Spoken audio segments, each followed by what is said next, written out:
The past few months, the world has been gripped by the global pandemic and has come to terms with the reality of things changing day to day. Cities all over are grappling with both economic and social challenges.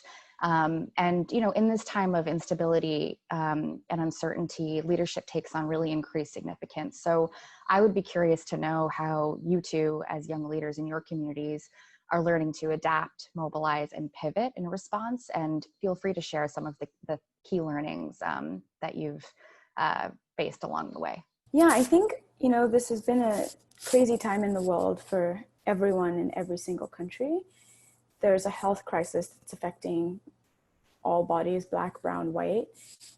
But I think this has been a time where we have seen how something that has devastated the whole world can devastate other communities more than others. In the US, where I am right now, Black and brown bodies are suffering disproportionately from COVID.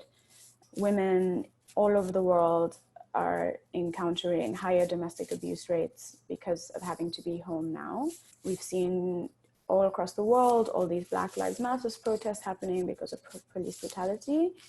And I think being at home has made everybody have to think more about what their role in society is going to be, because when you have something that is affecting everybody so catastrophically, we have to realize how can we work together. And so I think young people right now are really at a pivotal moment where they're like, how is my life going to change, and how am I going to be part of helping other people's life change?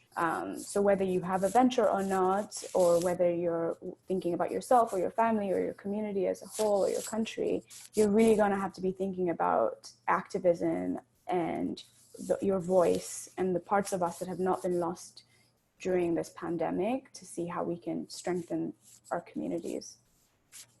Yeah, I think that's true. Young people in particular are facing new challenges and feeling the call to sort of rise up and be a part of the impact in their community.